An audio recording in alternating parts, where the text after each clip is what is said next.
Students हम discuss करेंगे important news के बारे में। First news is regarding the economic growth के पर्सपेक्टिव से है। Ministry of static and program implementation के द्वारा फाइनेंशियल ईयर 2024-25 का जीडीपी ग्रोथ एस्टिमेशन है वो किया गया, जो कि 6.5% है वो रहा है। स्टूडेंट्स इस ग्रोथ रेट को अगर हम कंपेयर करें प्रीवियस ईयर्स के साथ में, तो पेंडेमिक ईयर्स के लेटर फेज के अंदर में वन काइंड ऑफ स्लोएस्ट जो ग्रोथ है उसको यहाँ पे ऑब्जर्व है वो किया गया है। पेंडेमिक ईयर 2020-21 का है, जब कोविड-19 के आउटब्रेक की वजह से इकोनॉमिक एक्टिविटीज़ हैं उनका स्टॉपेज रहा था, और उसके लेटर फेज के अंदर में इंडियन इकोनॉमी है वो कंटिन्यूस रिकवरी फेज के अंदर में है। काफ़ी अच्छा जो ग्रोथ रेट है वो भी यहाँ पे ऑब्जर्व किया गया। 24-25 के समय में one kind of slowest growth है वो हुआ है, बट इसका जो लास्ट क्वार्टर है उसके अंदर में इकोनॉमिक एक्टिविटीज़ का जो बूस्ट है वो हुआ था। तो स्टूडेंट्स बेसिक इन्फॉर्मेशन है इकोनॉमिक ग्रोथ का, और क्वार्टर बेसिस पे ministry of static and program implementation जो है जो ग्रोथ रेट को यहाँ पे ऑब्जर्व करता है उसका जो एनालिसिस है वो कैरी आउट करता है। नेक्स्ट अगर हम डिस्कस करें मिनिस्टर ऑफ होम अफेयर्स के बारे में है, बॉर्डर एरिया के पर्सपेक्टिव से उनके द्वारा डिस्कस है वो किया गया है। Students minister of home affairs हैं जो जम्मू एंड कश्मीर के विजिट के लिए हैं, वहाँ पे जो सिक्योरिटी रिव्यू है वो उनके द्वारा किया जाएगा। जो भी सिक्योरिटी इनिशिएटिव्स हैं, सिक्योरिटी का जो ज़रूरत है समय के साथ में। रिसेंटली इंडिया और पाकिस्तान का जो कॉन्फ्लिक्ट का सिचुएशन था उस दौरान में आप देखिए कि पाकिस्तानी फोर्सेस के द्वारा सिविलियन पर्सनस को जो टारगेट है वो किया गया था, स्पेशली जो पुंछ का एरिया है वहाँ पे। तो उस एरिया के अंदर भी उनके द्वारा विजिट किया गया है मिनिस्टर ऑफ होम अफेयर्स के द्वारा। वहाँ पे उनके द्वारा एक कम्प्रीहेंसिव रिलीफ पैकेज है उसके बारे में डिस्कस किया गया। आने वाले समय के अंदर में मोर अंडरग्राउंड जो शेल्टर्स हैं उनको डेवलप किया जाएगा बॉर्डर एरिया के अंदर रहने वाले जो सिविलियन जो पर्सन है उनके रिगार्डिंग में, कि किसी भी अटैक के समय में सिविलियन पर्सन है वो अपने आप को प्रोटेक्ट कर सके, और किसी भी तरीके से जो इम्पैक्ट होएगा सिविलियन पर्सनस का तो इंडियन फोर्सेज के द्वारा उसको रिटेलिएट है वो रिस्पॉन्ड है वो किया जाएगा। ये भी मिनिस्टर ऑफ होम अफेयर्स के द्वारा मेंशन है वो किया गया। यहाँ पे आप देखिए कि बॉर्डर एरिया के बारे में मेंशन है, तो आपको पता होना चाहिए बॉर्डर एरिया के रिगार्डिंग में हमारी गवर्नमेंट के काफ़ी सारे इनिशिएटिव्स हैं, क्योंकि वो सेंसिटिव एरिया हुआ करते हैं, वहाँ पे बेसिक सर्विसेज है उनको भी प्रोवाइड करना ज़रूरी है। तो बॉर्डर एरिया डेवलपमेंट प्रोग्राम है, बॉर्डर एरिया डेवलपमेंट प्रोग्राम है जो चलाया करते हैं हमारी गवर्नमेंट के द्वारा बॉर्डर एरिया के अंदर में डेवलपमेंट प्रोजेक्ट्स के पर्सपेक्टिव से। चाइना बॉर्डर के पर्सपेक्टिव से हमने वाइब्रेंट विलेज प्रोग्राम है उसके बारे में रीड किया है, काफ़ी बार उसको डिस्कस भी किया है। वाइब्रेंट विलेज प्रोग्राम जो कि चाइना बॉर्डर के रिगार्डिंग में स्टार्ट हुआ था, बाद में इसको अदर एरियाज़ के पर्सपेक्टिव से भी इंक्रीज है वो किया गया। तो ये कुछ जो इनिशिएटिव हैं उनके बारे में आपको पता होना चाहिए, border area development program, vibrant village program, इसके पर्सपेक्टिव से। नेक्स्ट अगर हम बात करें स्टूडेंट दिल्ली के रिगार्डिंग में है, दिल्ली जो कि यूनियन टेरिटरी है, वहाँ पे इलेक्शंस हैं वो कंडक्ट हुए थे, और न्यू गवर्नमेंट जो पावर के अंदर में आया था उनके 100 ईयर्स हैं वो 100 डेज का जो टाइम पीरियड है वो कंप्लीट हुआ है। तो 100 डेज के टाइम पीरियड के अंदर में क्या उनके द्वारा वर्क को कैरी आउट किया गया उस सभी के बारे में मेंशन किया गया है उनके द्वारा। एक जो बुकलेट है उसके थ्रू में अपने जो इनिशिएटिव बताए गए हैं, गवर्नमेंट के जो प्रोग्राम्स हैं जिनका इम्प्लीमेंटेशन हुआ। एग्जाम के पर्पस से क्या बेसिक इन्फॉर्मेशन है स्टूडेंट्स, हम आर्टिकल 240 के बारे में रीड करते हैं कि प्रेसिडेंट के पास में पावर है कि peace, progress and good governance के रिगार्डिंग में कुछ सेलेक्टेड जो यूनियन टेरिटरीज हैं वहाँ पे उनके द्वारा लॉ मेकिंग है वो किया जा सकता है। Peace, progress and good governance के रिगार्डिंग में जो वर्क है वो कैरी आउट किया जा सकता है आर्टिकल 240 के अंडर में प्रेसिडेंट के द्वारा। तो क्या स्टूडेंट जो दिल्ली का यूनियन टेरिटरी है, जो चंडीगढ़ का यूनियन टेरिटरी है, और जम्मू एंड कश्मीर एंड लद्दाख जो भी प्रेजेंट समय में यूटी हैं, तो क्या वहाँ पे भी आर्टिकल 240 है उसका अप्लाई है वो हुआ करता है? ये आपको कमेंट सेक्शन के अंदर बताना है, ये आपका होमवर्क है। दिल्ली के अंदर अगर हम यूटी एंड लेजिस्लेटिव असेंबली के बारे में डिस्कस करें तो आर्टिकल 69 कॉन्स्टिट्यूशन अमेंडमेंट एक्ट के थ्रू, 69 कॉन्स्टिट्यूशन अमेंडमेंट एक्ट के थ्रू ये दिल्ली के रिगार्डिंग में जो लॉ है वो लाया गया। एनसीटी उस लॉ को हम बोला करते हैं, नेशनल कैपिटल टेरिटरी के पर्सपेक्टिव से। और उसके अंदर में आप देखिए कि लेजिस्लेटिव असेंबली है उसका इस्टेब्लिशमेंट किया गया। 3 ऐसी जो स्टेट डोमेन के जो सब्जेक्ट्स हैं जो कि आपको यूनियन गवर्नमेंट के अंडर में देखने के लिए मिलेंगे, जिसमें आप देखिए कि पुलिस है, पब्लिक ऑर्डर है, और जो दिल्ली के अंदर में जो लैंड है वो भी आपको दिल्ली गवर्नमेंट के कंट्रोल के अंदर में नहीं हुआ करता है। तो 3 ऐसे सब्जेक्ट्स हैं जो कि यूनियन गवर्नमेंट के कंट्रोल के अंदर में हैं। दिल्ली का जो पुलिस है, दिल्ली के अंदर जो पब्लिक ऑर्डर का जो सिचुएशन है, और आप देखिए कि लैंड का जो एरिया है। इसके अलावा स्टूडेंट्स अगर हम बात करें, वहाँ पे लेजिस्लेटिव असेंबली का भी एक लिमिटेशन है। आप देखिए कि टोटल मेंबर्स हैं वो 70 हैं दिल्ली के अंदर में, और अदर जो स्टेट्स के अंदर में जहाँ पे लेजिस्लेटिव असेंबली हुआ करता है, असेंबली का जितना स्ट्रेंथ है उसके 15% जो पर्सन हैं, 15% जो पर्सन है, सपोज कीजिए किसी असेंबली का जो स्ट्रेंथ है वो 100 है, टोटल स्ट्रेंथ के ऊपर डिपेंड करता है। गवर्नमेंट का जो सीट्स है वो डिपेंड नहीं है, जिस पॉलिटिकल पार्टी जो पावर के अंदर में है। तो 100 का जो 15% कितना हुआ, 15 यहाँ पे हुआ। 15 आप देखिए कि 15 जो लोग हैं उनको मिनिस्टर बनाया जा सकता है, इंक्लूडिंग चीफ मिनिस्टर। दिल्ली के अंदर में ये जो नंबर्स हैं वो 10% है। दिल्ली के अंदर ये जो नंबर्स हैं वो 10% है। ये 15 ईयर का जो 15% का जो लिमिटेशन है किसके ऊपर में, लेजिस्लेटिव असेंबली का जो स्ट्रेंथ के ऊपर में, ये कब आता है, 91 कॉन्स्टिट्यूशन अमेंडमेंट एक्ट के थ्रू इसको लाया गया था, जिससे कि काउंसिल ऑफ मिनिस्ट्री के अंदर में जो मिनिस्टर्स हैं उनको कंट्रोल किया जा सके, नंबर ऑफ मिनिस्टर्स जो बनाने हैं।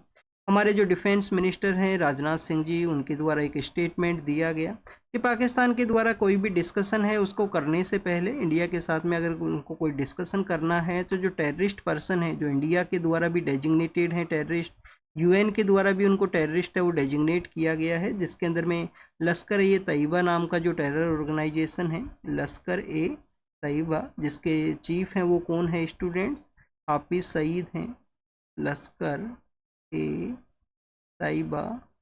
नेक्स्ट आप देखिए कि जैसे मोहम्मद हैं, इसके जो चीफ हैं वो मसूद अजहर हैं, इनका जो नेम है वो मसूद अजहर हैं। आपसे एग्जाम के अंदर में या हो सकता है आपके इंटरव्यू के अंदर में क्वेश्चन पूछ लिया जाए, प्रीलिम्स के अंदर में ये सवाल नहीं पूछे जाएंगे, बट आप देखिए कि इंटरव्यू के अंदर में आपसे क्वेश्चन पूछे जा सकते हैं कि कोई टेरर ऑर्गेनाइजेशन के जो नेम है वो आप मेंशन कीजिए। आपसे क्वेश्चन ऐसे भी हो सकता है कि एशिया के आउटसाइड के अंदर में क्या कोई टेरर ऑर्गेनाइजेशन एग्जिस्ट करता है, तो आप बताइए कि आपको जो अफ्रीका के अंदर में जो ऑर्गेनाइजेशंस हैं, अल शबाब है, बोको हराम है, तो ऐसे आपको पता होना चाहिए। तो स्टूडेंट्स ये डिफेंस मिनिस्टर सर का स्टेटमेंट है कि पाकिस्तान को डिस्कशन करने से पहले इनको इंडिया को हैंडओवर करना चाहिए, जिनके द्वारा इंडिया के अंदर में एंटी इंडिया सेंटीमेंट्स को भी कैरी आउट किया गया है। इंडिया के अगेंस्ट में जो टेरर जो अटैक्स हैं उनको भी इनके द्वारा प्लान है वो किया गया। तो ये इनके द्वारा जो मेंशन किया गया, आईएनएस जो विक्रांत है हमारा जो नेवल फोर्सेज का वन ऑफ द इम्पोर्टेंट, आप देखिए कि आईएनएस विक्रांत है, उसके ऊपर में इनके द्वारा जो स्टेटमेंट देते हुए कहा गया, नेवल फोर्सेज का जो इम्पोर्टेंस है वो भी बताया गया है कि नेवल फोर्सेज हैं वो भी यहाँ पे इंडिया को जो सिक्योरिटी प्रोवाइड करते हैं। नाइबर कंट्री को आप देखिए कि उनके द्वारा भी अटैक किया जा सकता है अगर नाइबर कंट्री इंडिया के अगेंस्ट में जो एंटी इंडिया सेंटिमेंट्स को कैरी करता है। नेक्स्ट अगर हम रीड करें स्टूडेंट्स, अहिल्याबाई होलकर जी के बारे में है, उनके जो 300 ईयर्स हैं वो कंप्लीट हुए हैं उनके बर्थ एनिवर्सरी के। तो अहिल्याबाई होलकर के बारे में जो बेसिक इन्फॉर्मेशन आपको यहाँ पे पता होना चाहिए, पीएम सर हैं जो मध्य प्रदेश के लिए विजिट भी करेंगे इस 300 जो बर्थ एनिवर्सरी है उसके सेलिब्रेशन के रिगार्डिंग में। रिसेंटली आप देखिए कि जो महाराष्ट्र गवर्नमेंट है उनके द्वारा वहाँ पे अहमदनगर नाम का जो डिस्ट्रिक्ट हुआ करता था उसका जो नाम है अहिल्या नगर है वो किया गया था महाराष्ट्र के द्वारा, उसका जो नाम है अहिल्या नगर है वो किया गया था। अहमदनगर का जो नाम है, अहमदनगर वैसे जो नेम है वो किस डायनेस्टी से बिलोंग किया करता था, क्या बहामनी जो किंगडम है उससे बिलोंग हुआ करता था, उसके जो पर्सन है उसकी वजह से उसका नेम था। और आप देखिए उसी डिस्ट्रिक्ट के अंदर में अहिल्याबाई होलकर है उनका बर्थ होता है, उनको रिकॉग्नाइज करते हुए नेम को चेंज किया गया गवर्नमेंट के द्वारा। इनके अगर हम इम्पोर्टेंट कॉन्ट्रीब्यूशंस के बारे में डिस्कस करें तो आप देखिए कि एक जो पेशवा का जो डिफेंस जो आर्मी हुआ करता था उसके कमांडर हुआ करते थे मल्हार राव होलकर, मल्हार राव होलकर। होलकर्स के बारे में आपको पता होगा कि मराठा एम्पायर के समय में होलकर्स का जो रूल है वो आपको मालवा का जो रीजन है, इंदौर का जो रीजन है, उस एरिया के अंदर में हुआ करता था। तो मल्हार राव होलकर हैं वो इनको फर्स्ट टाइम एक्सपोर्ट करते हैं और इनका जो शादी है अपने जो सन हैं खांडे राव होलकर उनके साथ में करवाते हैं।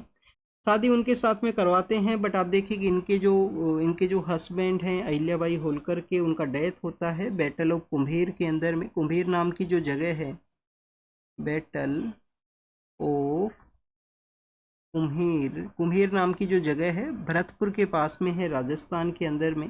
तो आप देखिए जो किंग ऑफ भरतपुर हैं उनके साथ में बैटल करते हुए इनके जो हस्बैंड हैं उनका डेथ होता है 1754 के समय में। अहिल्याबाई होलकर हैं वो मालवा का जो कंट्रोल है अपने अंडर में लेती हैं, उनके द्वारा रूल है वो किया जाता है। इनिशियली आप देखिए कि सन के थ्रू इनका रूल आपको देखने के लिए मिलेगा और बाद में इनके द्वारा कंप्लीट एरिया के अंदर में काफ़ी सारे जो इम्पोर्टेंट डिसीजंस हैं वो लिए जाते हैं। अगर हम इनके इम्पोर्टेंट वर्क के बारे में डिस्कस करें तो एंशियंट जो सोमनाथ टेम्पल है, एंशियंट सोमनाथ टेम्पल्स है, उसको होलकर्स के द्वारा ही कंस्ट्रक्ट किया जाता है। उसको आप देखिए कि रिनोवेशन है वो देखने के लिए मिलेगा।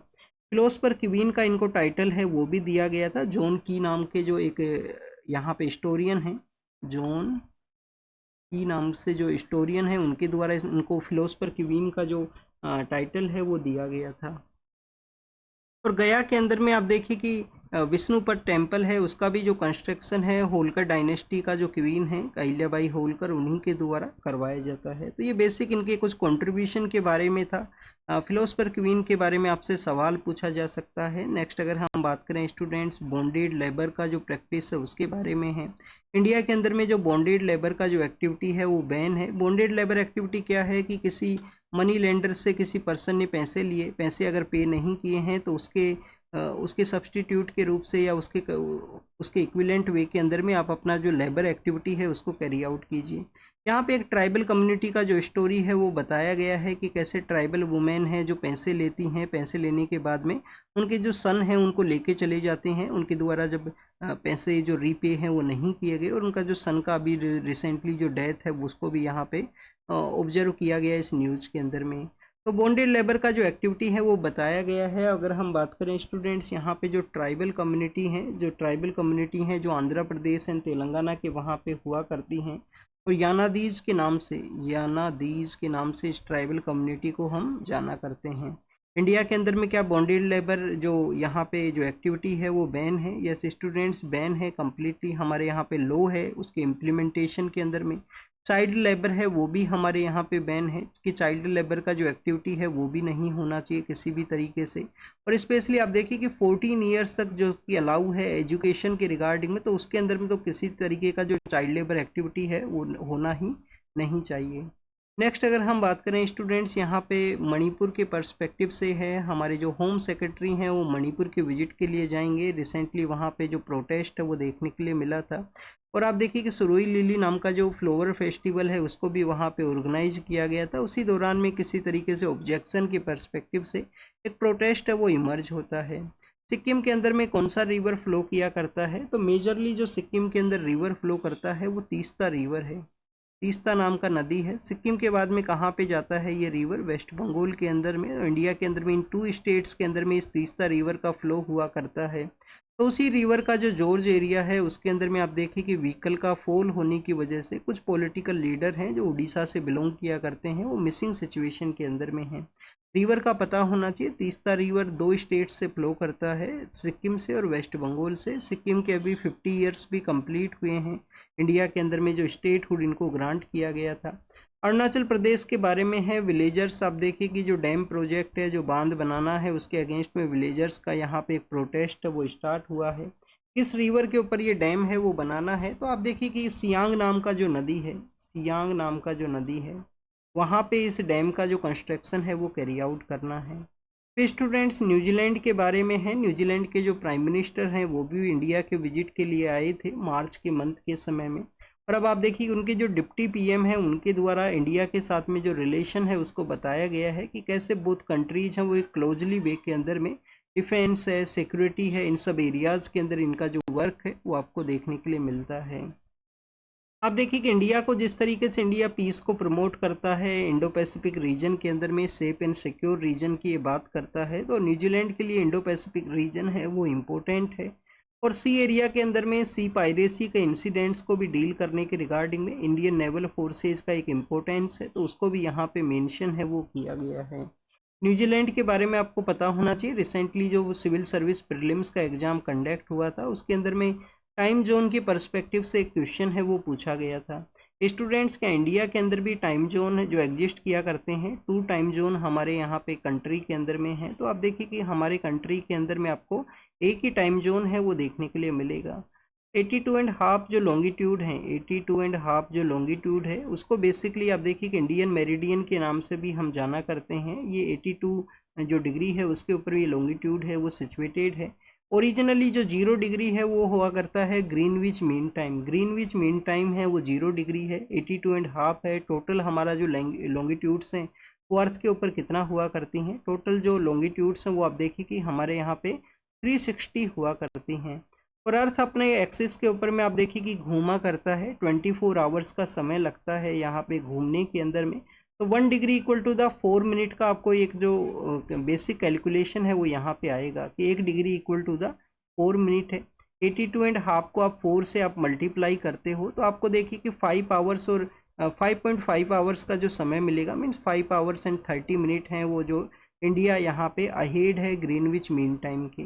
एक ही टाइम जोन है। नॉर्थ ईस्टर्न स्टेट्स का डिमांड होता है कि हमें जो चाय बागान टाइम पीरियड है जो ब्रिटिश एरा के समय हुआ करता था उसको इम्प्लीमेंट किया जाए, क्योंकि हमारे यहाँ पे जो लॉन्जिट्यूड्स है उनका जो डिफरेंस है 2 आवर के आसपास है। जो वेस्टर्न पार्ट का जो रीजन है गुजरात, और ईस्टर्न पार्ट के अंदर में जो हमारा अरुणाचल प्रदेश, नागालैंड है, मणिपुर है और मिजोरम है, वहाँ से अगर आप इसको कंपेयर करोगे तो आप देखना कि आपको 2 आवर का जो डिफरेंस है वो देखने के लिए मिलेगा। तो 2 आवर का जो डिफरेंस है उसको रिजोल्व करने के रिगार्डिंग में डिमांड होता है कभी कभी चाय बागान टाइम पीरियड को इम्प्लीमेंट किया जाए। बट इंडिपेंडेंस के समय हमारे कॉन्स्टिट्यूशन के जो फाउंडर्स हैं जिनके द्वारा जो बेसिक पैरामीटर्स डिसाइड किए गए थे, उन्होंने ऑब्जर्व किया कि इंडिया का जो पब्लिक है वो इतना लिटरेट नहीं है, कोई कन्फ्यूजन का सिचुएशन ना क्रिएट हो 2 टाइम जोन की वजह से, तो एक ही टाइम जोन है उसको हमने रखा है। इंडियन स्टैंडर्ड जो टाइमलाइन है वो कौन कौन से स्टेट से निकलता है स्टूडेंट? इंडियन स्टैंडर्ड जो टाइम है जो 82.5 है ये डिग्री कौन कौन से स्टेट से निकलता है? फर्स्ट आप देखिए कि उत्तर प्रदेश है, फर्स्ट यहाँ पे उत्तर प्रदेश है। सेकंड आप देखिए कि कौन सा है, मध्य प्रदेश है। फिर आप देखिए कि छत्तीसगढ़ है या झारखंड है, क्या छत्तीसगढ़ है यहाँ पे या झारखंड है। इसके अलावा स्टूडेंट्स आपको उड़ीसा यहाँ पे मिलेगा, उड़ीसा मिलेगा, और आपको आंध्र प्रदेश मिलेगा। ये स्टूडेंट्स 5 स्टेट्स हैं जहाँ से हमारा जो 82.5 है जो क्रॉस करता है लॉन्गिट्यूड।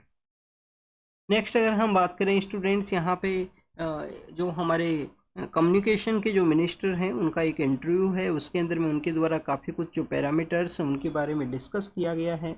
इंडिया के अंदर में जो इंटरनेट यूजर्स हैं आने वाले समय के अंदर में 1 बिलियन जो इंटरनेट यूजर्स हैं वो इंडिया के अंदर में रहेंगे। पिछले कुछ समय से भी आप देखिए कि ओवर द ईयर्स जो इंटरनेट यूजर्स हैं वो इंक्रीज हुए हैं। मोबाइल इंटरनेट के अंदर में काफ़ी कुछ जो सर्विसेज हैं उनका अवेलेबिलिटी होना। यूपीआई आप देखिए कि यूपीआई का वो सिस्टम है, यूपीआई के बारे में भी प्रीलिम्स के अंदर क्वेश्चन पूछा गया था रिसेंटली।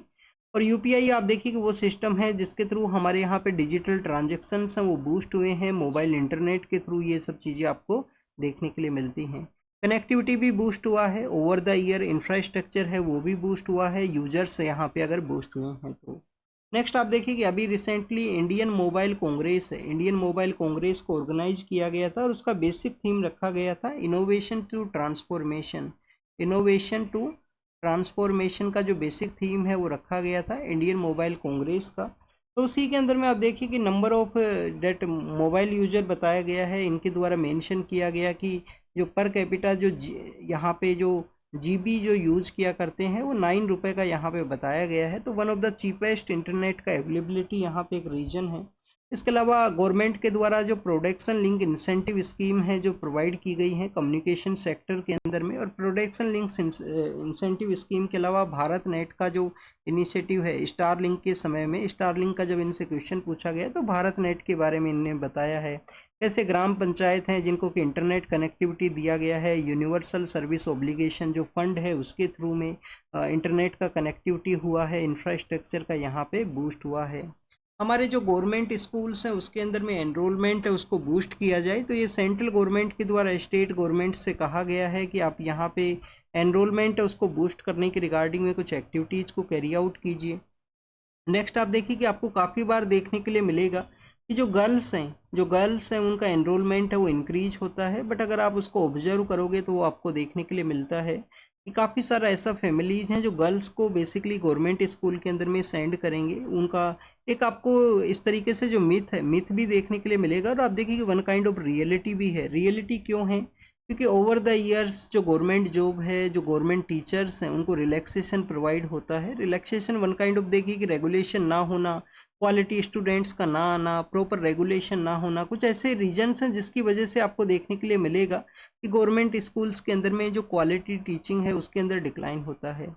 अगर हम टैलेंटेड टीचर्स के रिगार्डिंग में रीड करें तो आप देखिए कि जो गवर्नमेंट स्कूल के जो टीचर्स हैं वो एक एग्ज़ाम को पास करने के बाद में लगते हैं, और एग्ज़ाम के लिए वो काफ़ी 1-2 ईयर का हार्डवर्क भी करते हैं। उसी के बाद में एग्जामिनेशन है उसको पास करते हैं रिक्रूटमेंट प्रोसेस के थ्रू में। बट स्टूडेंट्स इस तरीके से जो एक माहौल ना होने की वजह से आपको देखने के लिए मिलेगा जो टीचिंग क्वालिटी है उसमें डिक्लाइन होता है। प्राइवेट स्कूल्स के अंदर में आप देखिए कि यहाँ पे मनी का पेमेंट है, तो वहाँ पे one kind of caring system आपको देखने के लिए मिलता है, क्वालिटी टीचिंग का इम्प्रूवमेंट देखने के लिए मिलेगा, डिफरेंट काइंड ऑफ एक्टिविटीज़ आपको देखने के लिए मिलेंगी। तो इसका जो नेगेटिव है वो क्या हुआ है? नेगेटिव ये हुआ है कि काफ़ी सारी फैमिलीज़ के द्वारा गर्ल्स को प्राइवेट गवर्नमेंट स्कूल्स के अंदर में सेंड किया जाएगा, उनका एनरोलमेंट रेशियो इंक्रीज होता है वो बता दिया जाता है। और सन जो बेसिकली आप देखिए कि पेट्रियार्कल सोसाइटी का ये डिफ्रेंसिएशन है कि सन को जो क्वालिटी एजुकेशन है वो प्रोवाइड किया जाए, उसके लिए उसको प्राइवेट स्कूल के अंदर मोर एनरोलमेंट है वो देखने के लिए मिलेगा। तो अब यहाँ पे गवर्नमेंट का ये इनिशिएटिव है, ये सोशल पैरामीटर्स के पर्सपेक्टिव से हमने डिस्कस किया है, ये भी आपको पता होना चाहिए अगर आपसे कोई क्वेश्चन पूछ लिया जाता है मेंस के पेपर के अंदर में। नेक्स्ट अगर हम बात करें स्टूडेंट्स महाराष्ट्र सीएम के बारे में है, महाराष्ट्र सीएम के अंडर में जो रिलीफ फंड हुआ करता है उसको फॉरेन डोनेशन है वो रिसीव कर सकता है, सेंट्रल गवर्नमेंट के द्वारा उनको जो ग्रांट है वो दिया गया है। स्टूडेंट्स जैसे हमने स्कूल के बारे में यहाँ पे रीड किया, एडिटोरियल हमारा कॉलेज एजुकेशन के बारे में है कि रिसेंटली हमारे कॉलेज एजुकेशन के अंदर में जो एनरोलमेंट प्रोसेस है वो स्टार्ट होगा। समय के साथ में जो एनरोलमेंट स्टूडेंट्स है उस डाटा को इस तरीके से शो किया जाएगा। क्या स्टूडेंट्स का एनरोल होना एक कोई अचीवमेंट है? आप देखिए अचीवमेंट तो सिंपल है, हमारा पॉपुलेशन ज़्यादा है तो मोर चिल्ड्रंस है, यूथ हमारा कंट्री है, जो मीन एज है वो काफ़ी कम है, मीन एज काफ़ी कम होने की वजह से इस तरीके से आपको एनरोलमेंट परसेंटेज है वो देखने के लिए मिलेगा। बट क्या ज़रूरत है समय के साथ में, ज़रूरत क्या है? क्या एनरोलमेंट ही इंक्रीज करना है या क्वालिटी लर्निंग को हमें इम्प्रूव करना है? स्टूडेंट समय के साथ में देखने के लिए मिलता है कि डिग्री होल्डर्स हैं वो इंक्रीज हुए हैं, जॉब अपॉर्चुनिटीज़ हैं वो काफ़ी कम देखने के लिए मिलती हैं, जॉब का जो अपॉर्चुनिटी है वो काफ़ी कम देखने के लिए मिलेगा। हमारा जो मिनिस्ट्रीज़ के जो डाटाज हैं जो बताते हैं एम्प्लॉयमेंट के अंदर में इस तरीके का जो गैप है वो क्यों है? डिग्री होल्डर्स मोर हैं, जॉब अपॉर्चुनिटीज़ कम है, क्यों है ये जो यहाँ पे जो गैप है? स्टूडेंट्स हायर एजुकेशन लेवल का यहाँ पे इम्प्रूवमेंट ना होना, over the years higher education का इम्प्रूवमेंट ना होना, क्वालिटी एजुकेशन का इम्प्रूवमेंट ना होना, स्टूडेंट्स को यहाँ पे स्किल ना होना। काफ़ी सारे स्टूडेंट्स हैं जो कि आप देखिए कि डिग्री होल्डर्स रहेंगे बट उनका डिग्री पेपर के ऊपर में है, क्वालिटी एजुकेशन उनको नहीं है, बेसिक जो नॉलेज होना चाहिए उसका भी आप देखिए कि जानकारी है वो नहीं हुआ करता है। तो स्टूडेंट्स इस तरीके से नॉलेज के अंदर में वन काइंड ऑफ डिफरेंस है। सेकंड अगर हम बात करें सोसाइटल चैलेंज भी हैं, जापान और चाइना का एग्जांपल देते हुए बताया गया है कि कैसे उन कंट्रीज़ के द्वारा एजुकेशन सेक्टर के जो भी चैलेंजेज हैं उनको ओवरकम किया है, उसी की तरह हमें भी ओवरकम करने का ज़रूरत है जापान एंड चाइना के थ्रू। जापान जो कि अपना वोकेशनल ट्रेनिंग वोकेशनल एजुकेशन के लिए जाना करते हैं, Japan and China. Third students, India के अंदर में इनोवेशन ट्रेनिंग का ज़रूरत है। हमारी गवर्नमेंट के द्वारा स्किल इंडिया है और भी काफ़ी सारे इनिशिएटिव चलाए गए हैं जिसके थ्रू यहाँ पे जो स्किल वोकेशनल जो ट्रेनिंग है वो दिया जा सके, वोकेशनल ट्रेनिंग प्रोवाइड किया जा सके। तो ये कुछ उन पैरामीटर्स के बारे में हमने डिस्कस किया जिनका ज़रूरत है प्रेजेंट समय में। अगर हमें एजुकेशन, हायर एजुकेशन इंस्टीट्यूशन और जो जॉब अपॉर्चुनिटी है उसको अगर बोथ को यहाँ पे बूस्ट करना है, गैप है वो नहीं होना चाहिए job opportunity and higher education के जो पास आउट्स हैं उसके रिगार्डिंग में। नेक्स्ट अगर हम बात करें स्टूडेंट्स, हांगकांग के जो प्रो डेमोक्रेसी एक्टिविस्ट हैं उनको यहाँ पे रिलीज किया गया है प्रिजन से, तो उसका यहाँ पे मेंशन है। एग्जाम के पर्पज से क्या इंपॉर्टेंट है, ज़्यादा कुछ इंपॉर्टेंट नहीं है, इंटरनल वहाँ का मैटर है कि उनको रिलीज है वो किया गया। चाइना के द्वारा आप देखिए कि टोटली वायलेट किया गया है जो जिनेवा का जो डील है, ये यूएस के द्वारा कहा गया है टैरिफ के पर्सपेक्टिव से कि चाइना के द्वारा जिनेवा के अंदर में जो डील हुआ था टैरिफ के रिगार्डिंग में उसका वायलेशन है वो हुआ है। इस्लामिक स्टेट के द्वारा क्लेम किया गया कि जो फर्स्ट अटैक है वो किया गया है उनके द्वारा सीरियन आर्मी के ऊपर में, जब से असाद का जो एम्पायर फॉल हुआ है। HTS नाम का एक ऑर्गेनाइजेशन है जिसके जो चीफ हैं अर्लियर फेज के अंदर में आईसिस के ही पार्ट हुआ करते थे। बाद में आप देखिए कि HTS के द्वारा पावर को टेक ओवर कर लिया गया दिसंबर के समय में। ये सीरिया के बारे में है। नेक्स्ट अगर हम बात करें स्टूडेंट्स, इजराइल के द्वारा अक्यूज्ड किया गया है फ्रांस के जो पॉलिटिकल लीडर हैं उनको कि जूइश स्टेट के अगेंस्ट में वो कंटिन्यूस उनका जो ओपिनियन है उसके पर्सपेक्टिव से। नेक्स्ट अगर हम बात करें, आप देखिए कि रिस्क के ऊपर बताया गया है गाजा के अंदर रहने वाले जो लोग हैं UN की एजेंसी के द्वारा, और वहाँ पे फेमाइन का जो सिचुएशन है वो डेवलप हो सकता है। पाकिस्तान के द्वारा अफगानिस्तान के साथ में अपने जो रिलेशंस हैं उनको अपग्रेड करते हुए एम्बेसडर का जो अपॉइंटमेंट है वो किया गया है काबुल के लिए। इंडियन जो डिप्लोमेटिक जो पर्सनस हैं, जो फॉरेन सेक्रेटरी हैं, उनके द्वारा भी आप देखिए कि तालिबान के लीडर्स के साथ में डिस्कशन है वो हुआ था। इसी ईयर के इनिशियल पार्ट के अंदर में हमारे जो फाइनेंशियल सेक्रेटरी हैं वो कतर के लिए गए थे, वहाँ पे जो डिस्कशन है वो हुआ था। तो ये बेसिक इन्फॉर्मेशन है आज के न्यूज़पेपर के बारे में जिसको कि हमने रीड किया। आप इसको रीड कीजिए, रिवाइज कीजिए, जो भी इन्फॉर्मेशन आपको मिला है उसको नोट डाउन कीजिए। और स्टूडेंट जो क्वेश्चन आपसे पूछे गए हैं उनका होमवर्क के अंदर में जवाब जरूर, कमेंट सेक्शन के अंदर जवाब जरूर से देना। Thank you very much.